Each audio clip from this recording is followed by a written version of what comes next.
Fourth lecture on fat metabolism agents.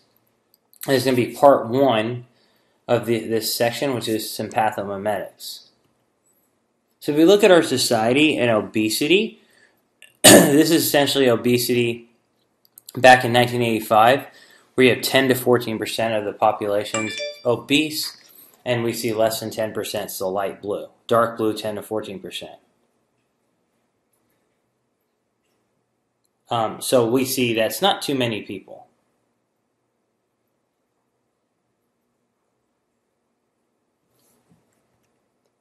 Now we look here to 1990, and you see that over half of the population is 10 to 14% obese. You go to 1991, and we add a new category. A small percentage, 15 to 19% of the population is obese. 1995, half of the population is obese. None is less than 10%. 1997, you add a new category. Greater than or equal to 20% of the population is obese. By 2000, half of the population is greater than 20% obese, and the other half is 15 to 19%. Go to 2001, we add a new category. Greater than 25% of the population is obese. 2004, we increase that proportion. And by 2005, we add a new category. Greater than 30% of the population is obese. By 2009, over half of the population is 25 to 29% obese, and greater than 30% is spreading. With that, and today it's even worse. Because fat gain has become such an issue, fat loss supplements' popularity have escalated over the years. One of the major targets of fat loss on the market has been sympathetic nervous system. But why? Well, let's take a look. Well, let's say you're driving along. Let's talk about the science of sympathetic nervous system. If you're driving along and all of a sudden, boom, a deer pops up, what happens? We have a stress response, a fight or flight response. Stress causes the sympathetic nervous system to signal the adrenal medulla. The adrenal medulla releases catecholamines into the bloodstream, and we have a fight or flight response with multiple responses. We see here, we get a dilation of pupils, constriction of blood vessels, increased blood flow to muscles, greater heart rate, greater blood pressure. You're prepared for a fight or flight response. But also, we release nutrients into the blood. So catecholamines are released from adrenal glands and sympathetic nerve endings. We see here that catecholamines increase fat loss through a cyclic AMP mechanism. So epinephrine binds to its receptor that activates adenylyl cyclase, converting ATP to cyclic AMP, activating protein kinase A, hormone-sensitive lipase, and then lipolysis, and ultimately fat loss. This is, of course, reviewed from our previous mechanistic lectures. So the point is, catecholamines act through a secondary messenger known as CAMP. And this is the order: epinephrine, norepinephrine, adenylyl cyclase, protein kinase A, hormone-sensitive lipase. Now, going back to our VAT lecture, we know that norepinephrine binds to its receptors. Adenylyl cyclase, we have fatty acid release, and fatty acids themselves trigger the stimulation of what's known as uncoupling protein 1, as discussed in the previous VAT lecture. Now the electron transport chain is used to make heat instead of ATP, which raises our metabolic rate. Review the VAT lecture for more. So while catecholamines are powerful fat metabolizing agents, there are many sources of negative feedback, meaning there are processes which prevent catecholamines from metabolizing a maximum amount of fat.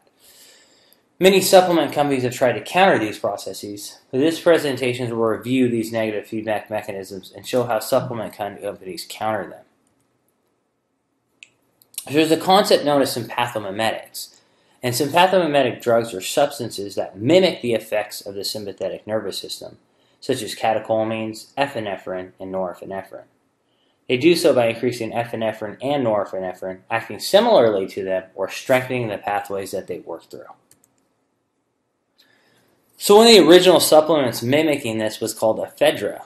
Ephedra, together with its principal alkaloid ephedrine, was perhaps the first of the Chinese herbal remedies to see significant use in Western medicine, but it's been known about in China for more than 5,000 years. The mechanism of action is that Ephedra works by stimulating sympathetic nerves and adrenal glands to secrete epinephrine and norepinephrine. Now, generally the dose is 20 milligrams 3 times per day with a half-life of about 3 hours. Weight loss in a meta-analysis was approximately 1.3 to 2 pounds more than the placebo over around anywhere from a 4 to 12-week time. Metabolic rate in general increased 3 to 10%. This is great stuff, right? The problem is that if you mimic the sympathetic nervous system, you're going to get a lot of side effects. So participants taking Ephedra had between 2.2 and 3.6 increased odds for the adverse event of psychiatric symptoms, autonomic hyperactivity, upper gastrointestinal symptoms, and heart palpitations. Because of this, on 2004, the FDA issued their final rule banning the sale of all dietary supplements containing Ephedra in the United States, saying that they pose an unreasonable risk of illness or injury. So that means that now Ephedra-free products have been all the rage. One of the biggest of which is citrus aurantium extract, and its primary protoalkaloid called p-Synephrine. So citrus aurantium extract and its protoalkaloid p-Synephrine is widely known as bitter orange extract, a product that is derived from the immature fruits of the Seville orange.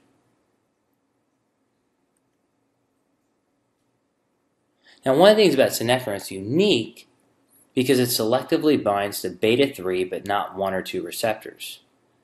Now remember, you have beta receptors and that stimulates fat loss. But why is this unique, binding selectively to beta-3?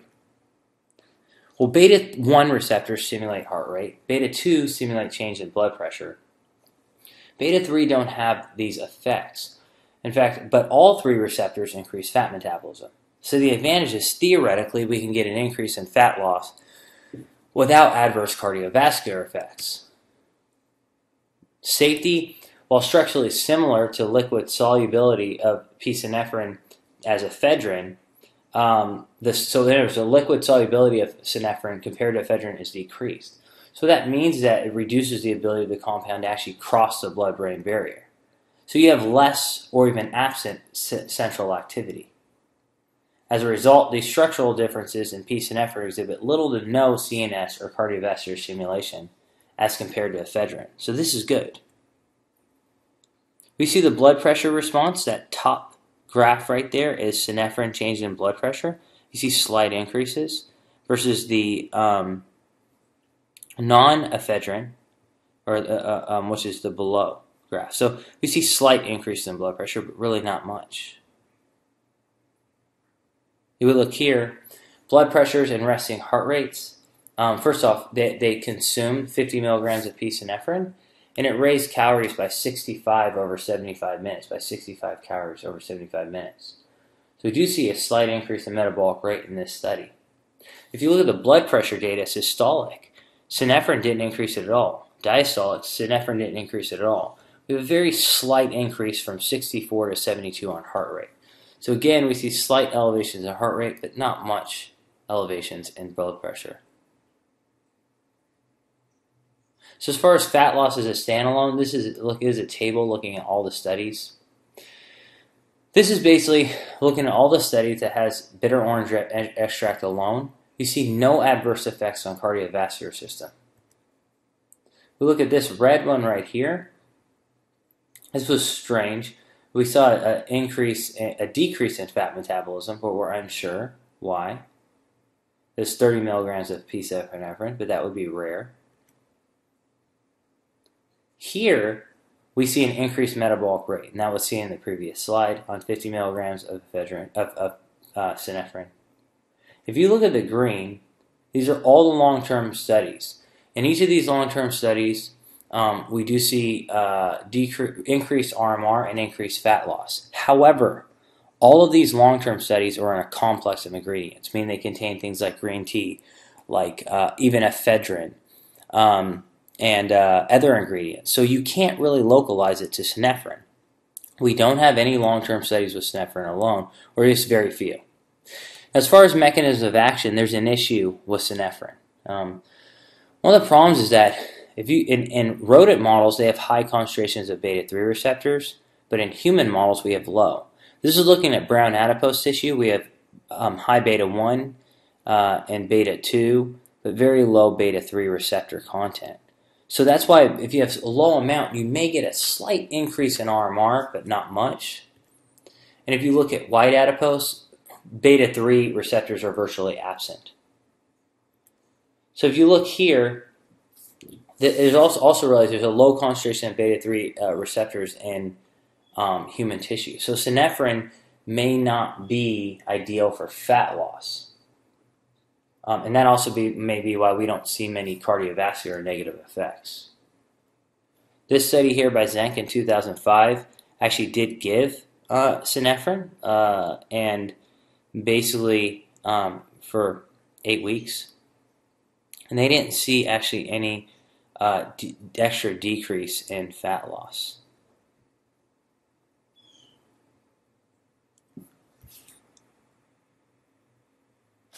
So in summary, 50 milligrams of synephrine, a beta-3 agonist, appears to moderately increase metabolism acutely. Unfortunately, we don't have long-term studies looking.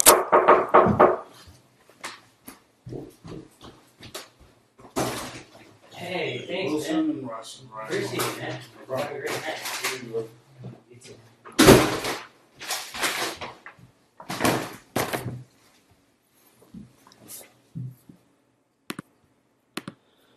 Unfortunately, we don't have any long-term studies looking at anything besides safety, but it does appear safe.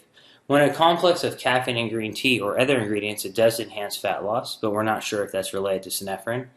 However, the low beta-3 receptor content in humans as compared to rats makes it unclear how efficacious synephrine can be. So, of course, we need more studies. That's the bottom line. Caffeine. Classic, right? Caffeine is a bitter white crystalline purine, a methylxanthine alkaloid, and thus closely related chemically to adenine, which you'll see why that's important. If you look at caffeine, you get a dose response on energy expenditure from placebo to 100 to 400 milligrams a day. What do we see? We see a dose-dependent response. Energy expenditure goes up on kilocalories per minute, right? Now, why is this occurring? If you look at fat metabolism during exercise, a study by Kostel, you look at glycerol levels go up, free fatty acids go up, and RER goes down. So caffeine has been demonstrated to increase fat metabolism, spare glycogen, and increase running performance. Here, what we're looking at is what's the mechanisms. Well, caffeine might work by increasing sympathetic activity. And in fact, if you look at energy expenditure, to the graph to the right, if you add propanol, which is a beta antagonist, means it antagonizes the sympathetic nervous system, we see that energy expenditure rise in caffeine is blunted. So it may be related to sympathetic activity. Same thing here.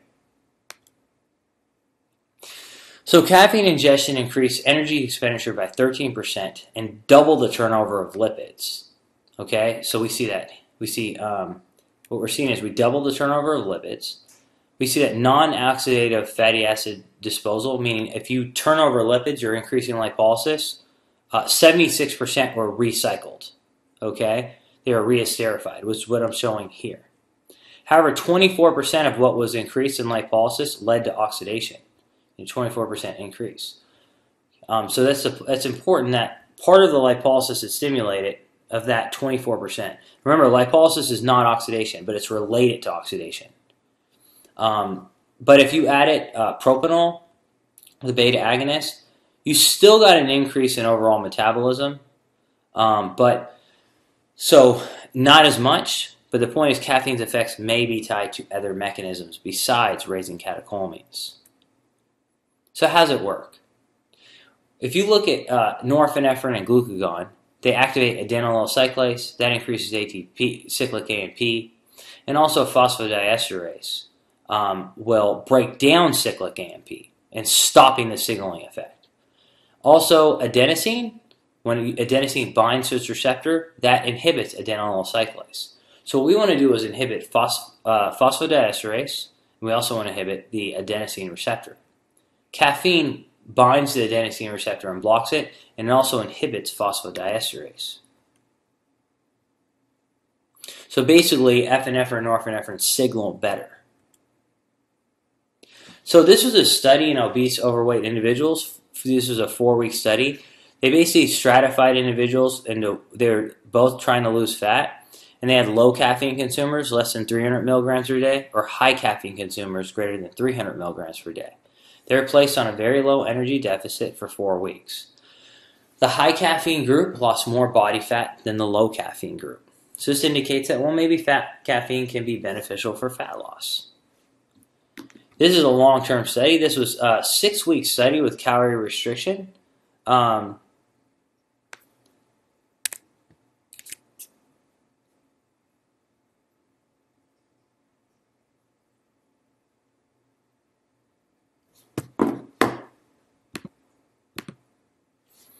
So again, 6 weeks calorie restricted diet and 4 weeks follow-up maintenance diet with or without 5 milligrams per kilogram per day of caffeine. So you see diet and diet only. After 42 days of dieting, you see about 2 kilograms more fat loss in the diet plus caffeine group. We go to 30-day follow-up, it looks like the diet group kind of lost some of the fat, or gained back some of the fat that they lost.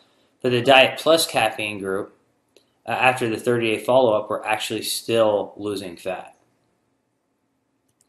If we look why, you're looking at the normal calorie restriction group here, and basically the calorie restriction group, and then the calorie restriction group plus caffeine. And this is looking at metabolic rate. Notice that metabolic rate throughout the 40-day period of dieting was greater in the calorie restricted plus caffeine group, and it was going down in the calorie restricted only group. You look at the follow-up, and RMR was kept going higher, was higher in the caffeine group. If you look at hunger, basically hunger was in the follow-up. Basically, hunger sort of jumped up after the dieting group and the calorie restricted group, but stayed lower in the calorie restriction plus caffeine group. Satisfaction was higher in the caffeine plus calorie restriction group than the normal group. Now, as far as long-term studies, this is a 24-week study. They're calorie restricted with 200 milligrams of caffeine or ephedra. And you're looking at basically fat loss over 24 weeks did not increase from the placebo compared to ephedra or caffeine. But when you combine ephedra plus caffeine, you actually saw more fat loss. Now, why is caffeine not working in this situation? Well, one possible explanation for the lack of long-term effect of caffeine is the development of insensitivity to its effects. So we see 4, 6, even 8-week studies it works, but it's possible that due to accommodation to the stimulus that you may need to cycle. So in summary, caffeine at 5 milligrams per kilogram per day appears to enhance fat loss over 40 days' time and sustain fat loss more than placebo over 30 days. Over 24 weeks, we had no adverse effects of caffeine were seen with 600 milligrams per day. It is plausible, no positive effects. It's plausible that these effects are a result of insensitivity to its effects. Thus, it may be beneficial to cycle off caffeine either for a few days per week or after 1 to 2 months. The exact period to cycle off is unknown. Alright, now we're going to talk about green tea. So green tea is made from the leaves of the Camellia sinensis plant. Green tea is processed from non-oxidized, non-fermented leaves and contains high quantities of catechin polyphenols. These are absent in black tea. The most abundant and pharmacologically active form is called epigallocatechin 3 gallate, or EGCG. So epigallocatechin 3 gallate. So again, you have catechins absent in black tea, and epigallocatechin 3 gallate, or EGCG, is important. As far as green tea and thermogenesis, in this study they gave 50 milligrams of caffeine, which is very low. And then what they did was they ended up giving that plus green tea. So the green tea contained 90 milligrams of epigallocatechin gallate. And basically, the total catechins were 375 to 612. What you see is that the green tea increased energy expenditure relative to the low amount of caffeine. So you had 50 mg of caffeine and about 100 milligrams of epigallocatechin gallate, raised energy expenditure. If you look here, nearly all studies show 100 to 250 milligrams of EGCG from green tea decrease fat mass over 12 to 13 weeks' time, with an average of 1.5 kilograms over control. Obese individuals maintaining calories but exercising 180 extra minutes a week, green tea increased fat loss. And here we see the same thing. We look at total fat mass, abdominal fat mass, subcutaneous, and intra-abdominal. The catechins worked better. And again, this was 200 milligrams of EGCG from green tea and only 60 mg of caffeine. As far as the dosage is concerned, green tea beverage, one thing we see is that a low amount of green tea, which is about 440 milligrams of catechins, which has 150 milligrams of EGCG and 50 milligrams of caffeine, versus 646 milligrams of catechins and 224 milligrams of EGCG, basically both resulted in greater fat loss, with no differences between the two. And no data with extremely high doses, greater than 500 milligrams of EGCG, has seen greater fat loss. But likely 150 mg of EGCG is fine. We see that when you exercise and take green tea, if you look at carbohydrate oxidation, gets cut in half, and fat metabolism goes up. So we shift metabolism to use more fat and less carbs. Now, green tea works ideally with caffeine. You see the top part of the graph are catechins plus caffeine, and I mean only like 50 mg. When you decaffeinate it at the bottom, we don't see the same effects. So the combination of the two seems to be better for changes in anthropometric measures. So what's the mechanism? Here we see caffeine alone and oxygen expenditure in tissue. Then we see green tea, which has caffeine. We see it goes up. To your right, you see ephedrine, which mimics epinephrine plus caffeine. And then you see ephedrine plus green tea. The elevation in metabolism is even higher. Here we see no ephedrine to the left. You see caffeine plus EGCG, or just EGCG alone. You go to the right. When you combine EGCG plus caffeine and ephedrine, we see the greatest impact on metabolism. So caffeine likely works synergistically with green tea by enhancing catecholamine signaling. So how does it do this? EGCG essentially, basically what happens is that it blocks, or when epinephrine binds this receptor, it gets catabolized by catecholomethyltransferase, okay, or COM, okay, catecholomethyltransferase. EGCG blocks catecholomethyltransferase, or COM.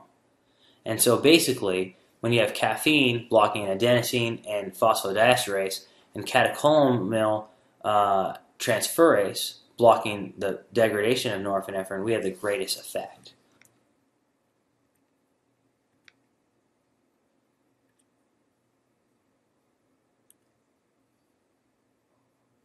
Now, as far as human trial studies analyzing 270 milligrams of EGCG on norepinephrine levels, we do see some increase in norepinephrine levels, indicating that it's increasing this, but this is not uniform across studies, so other mechanisms may be at play.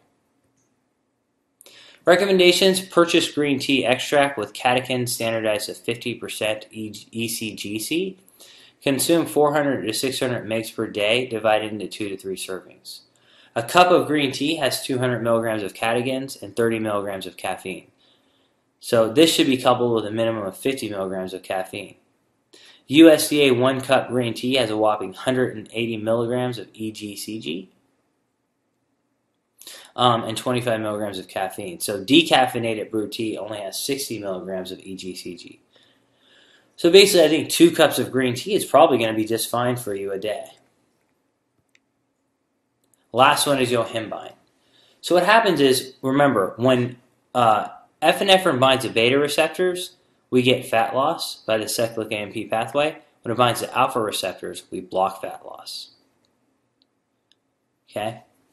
Obese people have more beta receptors than alpha. That's why it's harder for them to get lean. Men tend to have more alpha receptors on their abdominal areas, and women tend to have more alpha receptors on their hips. That's why it's harder for us to lose fat in our stomachs, and women harder to lose it in their hips generally. What happens is that yohimbine binds the alpha receptors and blocks the effects. Now epinephrine's effects are unimpeded. So it's an alpha receptor antagonist. We're seeing here, if you look at sympathetic nervous system, yohimbine increases non-esterified fatty acids more than a placebo. This is a study by Dosage, and we see that basically 21 days of soccer in athletes with or without yohimbine, you lost more body fat, about 9% versus 7% in the placebo. Researchers found that moderate doses, 0.2 milligrams per kilogram or 0.1 milligrams per pound of yohimbine, unlike other sympathomimetics, do not promote significant increases in heart rate or blood pressure. This is a crazy study where basically someone came in, 62-year-old guy, and basically kind of tried to kill himself, and he ingested 102 milligram tablets of yohimbine. The yohimbine had been prescribed by his family physician. His pulse was 106 beats per minute, and his blood pressure was 174 over 94. So his pupils were mid-sized and reactive, but other than occasional switching, the slightly decreased sensation of pinprick, the neurological examination was normal. So basically the point is that extreme case here, it didn't have terrible effects. Certainly some. I don't recommend taking 102 milligram tablets. Yohimbine plus caffeine, we say yohimbine plus caffeine has a fairly robust effect on both norepinephrine levels and kilocalories expended. So yohimbine should be taken 30 to 60 minutes prior to exercise and 2 hours after a low glycemic meal if you want to maximize effects on fat loss, because insulin suppresses its effects. Most studies use 10 milligrams per kilogram of body weight, or roughly 5 milligrams per pound. So, again, if you were 60